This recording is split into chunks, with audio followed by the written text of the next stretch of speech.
பாகிஸ்தானில் செயல்படும் பலுசிஸ்தான் விடுதலைப் படை என்ற அமைப்பை தீவிரவாத அமைப்பு என அதிகாரப்பூர்வமாக அமெரிக்கா அறிவித்துள்ளது.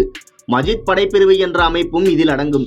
இந்த அமைப்புகள் வெளிநாட்டு பயங்கரவாத அமைப்பு மற்றும் உலகளாவிய பயங்கரவாதி ஆகிய பிரிவுகளில் சேர்க்கப்பட்டுள்ள சம்பவம் தான் பலுசிஸ்தானை அதிர வைத்துள்ளது. பலுசிஸ்தானை அமெரிக்கா குறிவைக்க என்ன காரணம்? விரிவாக பார்க்கலாம். பாகிஸ்தானில் உள்ள பலுசிஸ்தான் மாகாணம் கனிம வளம் நிறைந்த ஒரு பகுதி. பலுசிஸ்தானை தனி நாடாக அறிவிக்க கோரி பலுசிஸ்தான் விடுதலை படையினர் பல ஆண்டுகளாக ஆயுதமேந்தி போராட்டத்தில் ஈடுபட்டு வருகின்றனர். அது மட்டுமின்றி அவ்வப்போது தாக்குதல் சம்பவத்திலும் ஈடுபட்டு வருகின்றனர். 2019ஆம் ஆண்டு முதல் மஜித் படைப்பிரிவினர் மற்றும் சில அமைப்புகள் நடத்திய தாக்குதல்களுக்கு பலுசிஸ்தான் விடுதலை படையினர் பொறுப்பேற்று உள்ளதாக அமெரிக்க வெளியுறவுத்துறை செயலர் மார்கோ ரூபேயி தெரிவித்திருந்தார். 2024ஆம் ஆண்டு பாகிஸ்தான் கராச்சி விமான நிலையம், குவேட்டா ஆகிய இடங்களில் பலுசிஸ்தான் விடுதலை படை தற்கொலை படை தாக்குதல் நடத்தியது.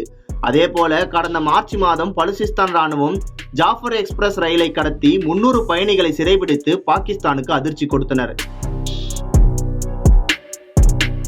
இப்படி தொடர்ந்து பாகிஸ்தானுக்கும் பொதுமக்களுக்கும் அச்சுறுத்தலை ஏற்படுத்தி வந்ததாக பாகிஸ்தான் குற்றம் சாட்டியது. பலுசிஸ்தான் விடுதலை படையினர் நடவடிக்கைகளை அமெரிக்கா தொடர்ந்து கண்காணித்து வந்தது. இந்நிலையில் பலுசிஸ்தான் விடுதலை படை மற்றும் அதன் மற்றொரு அமைப்பான மஜித் படைப்பிரிவை பயங்கரவாத அமைப்பாக அமெரிக்கா அதிகாரப்பூர்வமாக அறிவித்துள்ளது.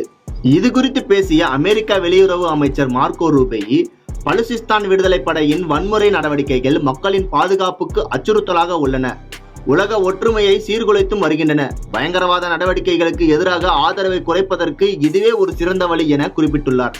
பாகிஸ்தான் ராணுவ தளபதி அசீம் முனீர் 1 மாத இடைவெளியில் 2 முறை அமெரிக்காவுக்கு சென்று வந்த நிலையில் இந்த அறிவிப்பு வெளியிடப்பட்டுள்ளது குறிப்பிடத்தக்கது.